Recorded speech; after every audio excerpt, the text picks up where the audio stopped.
ஜொஹோர் யோங்பெங் அருகே உள்ள பேகோக் ஆற்றில் 1 டன் எடையில் பல்வேறு இனத்திலான உப்பு நீர் மீன்கள் மடிந்து போயிருப்பது அதிர்ச்சியை ஏற்படுத்தியுள்ளது. இதற்கு அருகில் இருக்கும் கோழி பண்ணையில் இருந்து வெளியேற்றப்பட்ட கழிவே காரணமாக இருக்கலாம் என சந்தேகிக்கப்படுகிறது.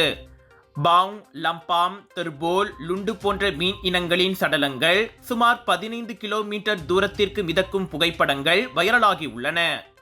கடந்த செப்டம்பர் 18ஆம் தேதி ஏற்பட்ட இந்த சம்பவமே தாம் அங்கு தங்கியிருக்கும் இந்த 5 ஆண்டுகளில் பார்த்த மிகப்பெரிய சம்பவம் என குடியிருப்பாளர்களில் ஒருவர் கூறினார். கனமழையால் கோழி பண்ணையில் இருந்து கழிவுநீர் ஆற்றில் கலந்திருக்கலாம் என்றார் அவர்.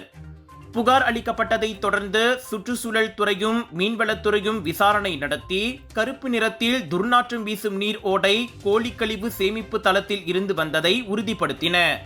மீன்கள் செத்து மடிந்ததால் ஆற்றில் ஏற்பட்டுள்ள இந்த மாசுபாடு பிரச்சனையை தீர்க்க அதிகாரிகள் நடவடிக்கை எடுத்து வருகின்றனர்.